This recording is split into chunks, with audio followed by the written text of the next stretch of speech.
On today's episode of Watch Chair Go, we are back with part one of my Bensen Gyrocopter rebuild. And today, we're gonna try to make it roll again with wheels from Atwoods.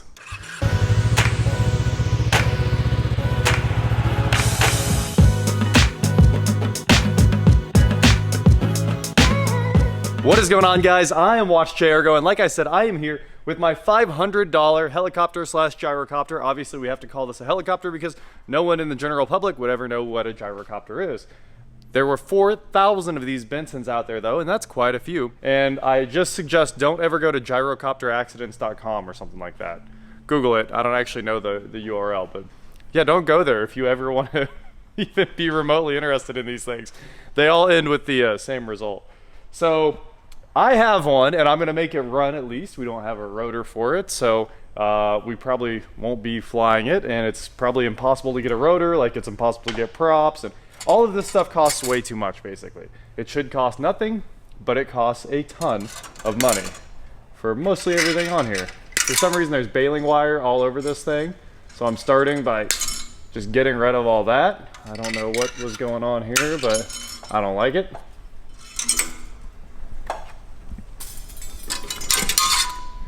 All right, already a big improvement. That baling wire was driving me nuts, bringing down the whole value of the neighborhood here.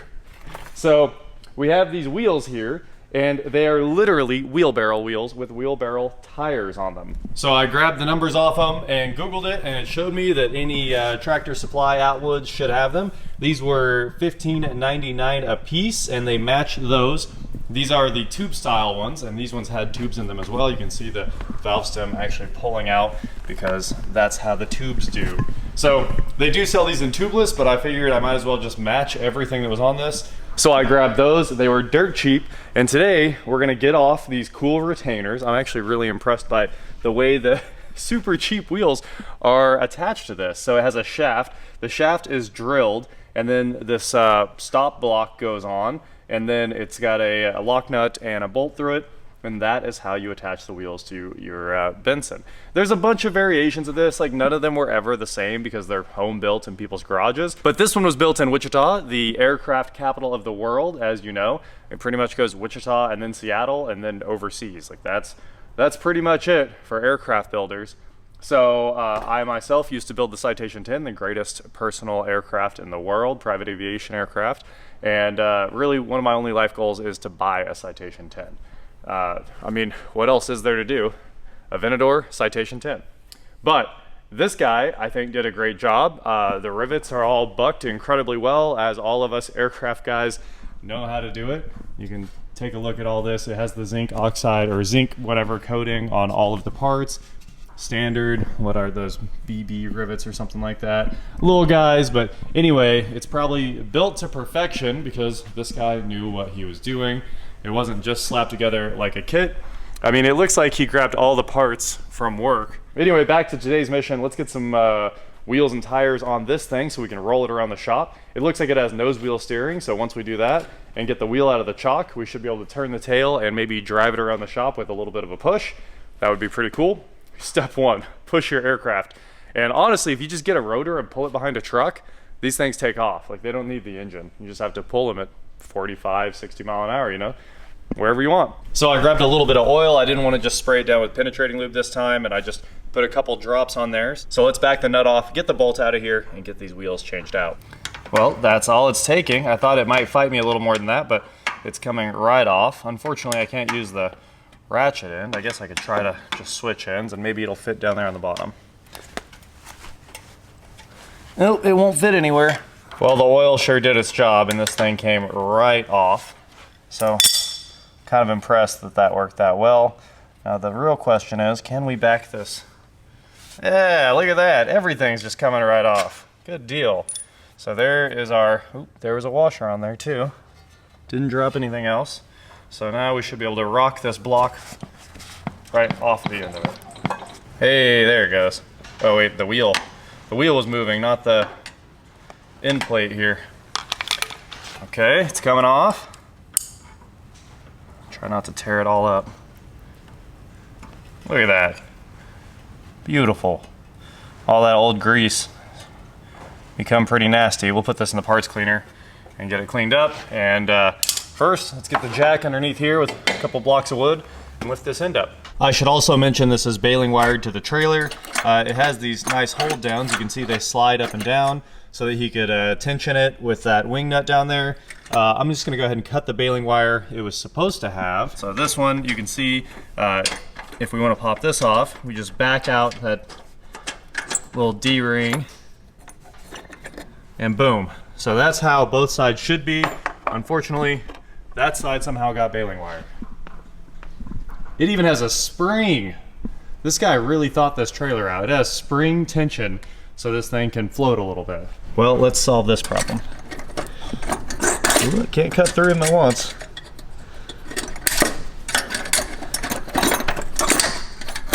There's one. There we go. Now it's off. I've got the jack supporting the outrigger here. This thing should just slide off if it's what I expect. And of course it is, so a lot of grease. And there's apparently quite an edge down here because it doesn't just want to come off.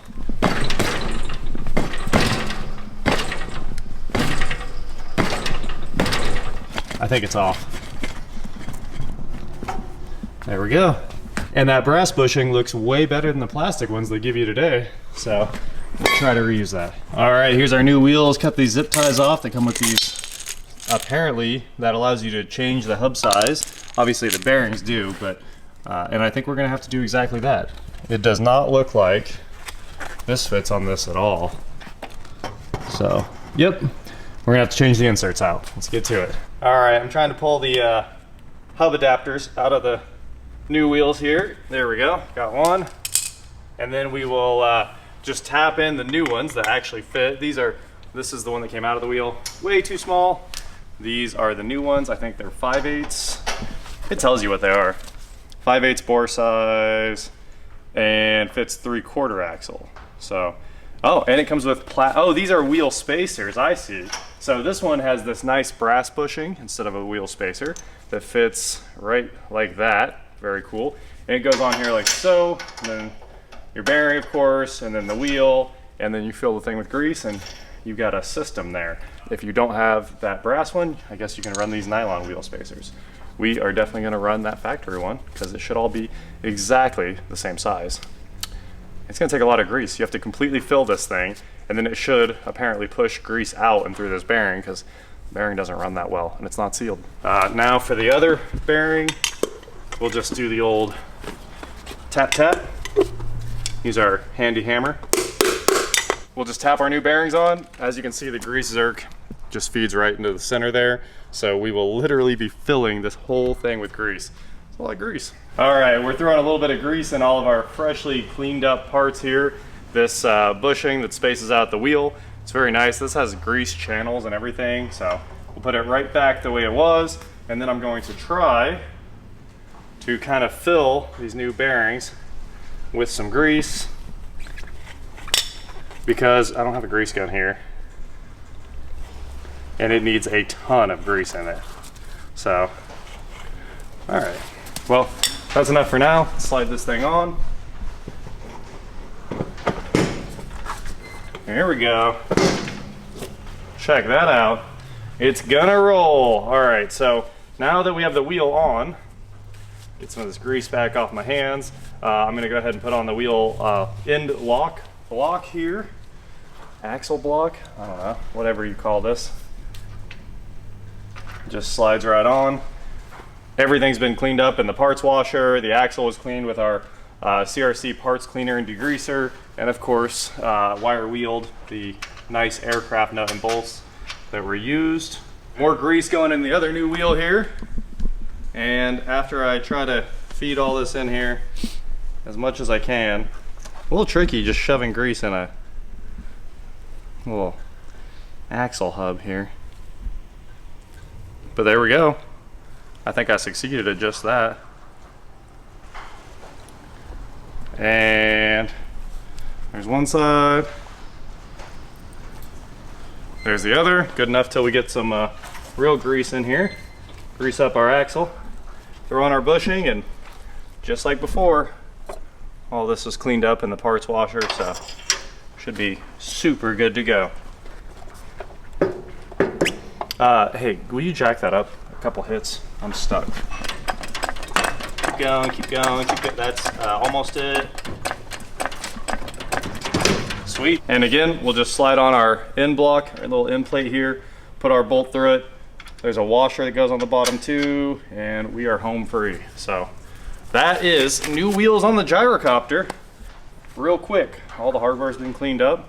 And next up, now that we can roll this thing, we can actually start, we can get it off the trailer and do some work on it. So I think we made some good progress today. Wipe off all of our excess grease here. Ready for a quick detail. We got a lot of work to do on this thing, that's for sure.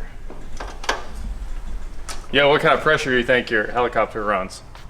About 350. About actually, let's just go with, let's split the difference and call it 250. 25. 35. 25. I don't know. I mean, I feel like a wheelbarrow runs about, you know, in the 30s. What's that weigh? 6 psi. This thing altogether probably weighs 400 or 500 pounds, maybe. Not much. Now we're trying to figure out how to unload this thing. It looks like if we just pull out this D-ring here, has this cool stabilizing shaft on it. Put that back. Hey, look at that. Oh, It's like a boat. it's already going. We're already halfway off. Apparently the front tire is pneumatic too. I figured it was a solid tire. It is. It is definitely not. Okay, this will work. Yeah, move all your stuff. Yeah, we're gonna have to, I'll tilt it and you can move all your stuff. And I guess we could take all of our old wheelbarrow tires here. This is all going straight to the trash. Usually I would keep the metal, but I don't want to have to dismount these tires. All right, here we go. Okay, it does weigh a little bit. He must have cranked it on here like it was actually a boat. I was gonna just do it by hand. Okay, so it's gonna pick up the tail. Oh, nice. So all you have to do is like hold it up like this and let the tail take care of it all. That's pretty sweet. I keep being impressed by this thing. I need to fix the handle.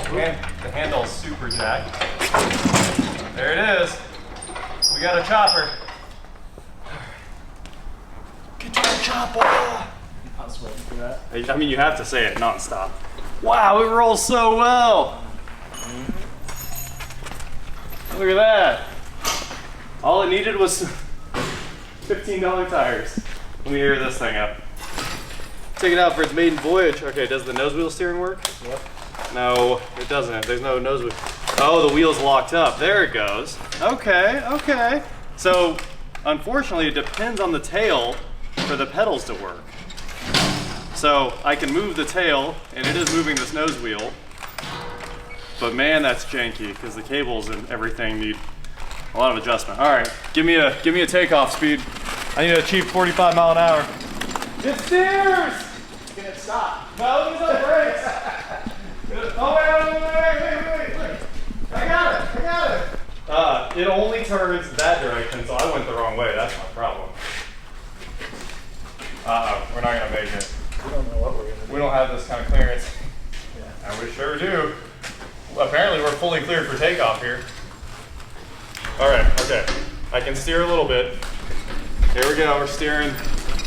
Man, it's always tough to get used to that foot pedal steering. There we go, throttle up. All right, well that was pretty cool.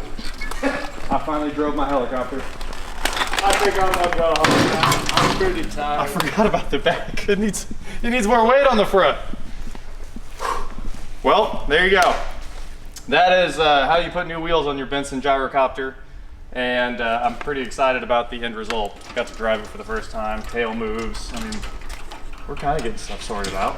Look at that. They safety wired the float bowl in the carb. Kind of cool. Kind of cool. Yeah, oh yeah, I should have mentioned some things about this engine. It's a 72 horsepower McCulloch 4318. Now I know a lot more about it. There is one company that actually services these things and can rebuild the mag and probably everything else. It looks really cool when it's all done up because the engine, like the crankcase is painted this nice, beautiful bright red. Cylinders are painted black, and then everything else is kind of like polished. So they do look really sweet when they're all together. And some people punch them out and make 90 horsepower with like twin carbs and stuff like that. And this engine was built for the government to be basically disposable. Like they'd run them one time and just fly them into the ground and it'd be the end of the engine. So they ran drones with like old school cameras in them and radio controls and stuff like that. Not like today's drones at all, but drones that were actually planes with cameras in them looking down at the ground, and they'd take them up in the air, and if it blew up, it blew up. And if it fell into enemy territory, it fell into enemy territory. Like it just didn't matter. So that is what this engine was used for. And now it's hard to find a lot of them. They're pretty gone because all of this stuff was from like World War II. Very disposable. One-time use kind of engines, but a lot of them lived on. I mean, this is the main engine for the Bensen Gyrocopter, and they were actually working on switching to Rotaxes, which would be a much better engine, liquid cooled too. Apparently these would overheat if you let them sit there and idle for too long. But I mean, that's the McCullough story right there, and we will see if we can save this thing and make it run again. I'm just guessing it's rough, but we will find out together. This is one engine I'm taking apart. I think next up, and first, I found out these are military spark plugs, which is kind of cool. They're like an old AC Delco plug. I need to pull the plugs out and fill it with evaporust because all the water's just chilling in this engine. So I was like, maybe we'll pull it apart, take it over to Stan, and see what his thoughts are. I wouldn't. You might bend a rod if you got that kind of power. I believe you. You don't have to prove it.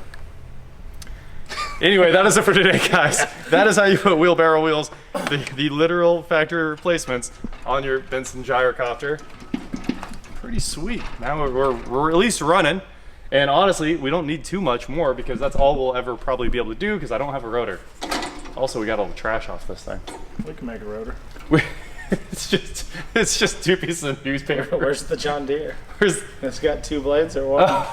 Two lawnmower blades, and we twist them. It's Well, not a lot of lift, but they already have a pitch to them, they so do. it should be good. There you go. Is it the same pitch? I highly doubt. I guess if we were doing this the true redneck way, we would just go take apart a brush hog, and then we'd have the flip out blades once we got up to speed. So basically what we're going to do is crank it up on the roof, give you as much speed to that side, and watch your last Either video. you're taking off or you're falling on the ground. Good luck. Literally your last video. Gyrocopter part 2. He gone. Yeah. Anyway, like I said, don't go to gyrocopteraccidents.com or whatever that is. That is it for today, guys. Thank you so much for watching. This was kind of fun. Just getting some like really nice like little aircraft work stuff done. It's like weirdly good. This guy did a great job building it.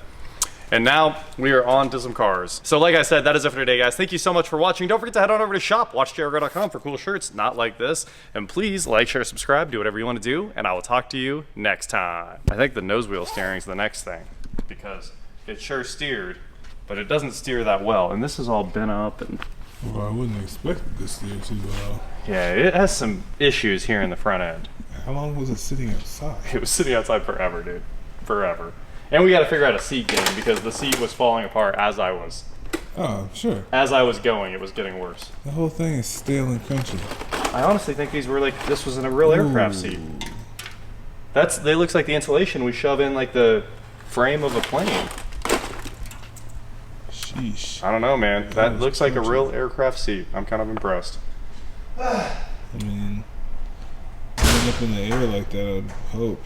Yeah. I mean, you want lightweight, right? That's goal number 1. Fuel tank's probably coming up next. Fuel tank, seat, engine. And then we'll start, I mean, we can start cleaning it up whenever. Don't do it!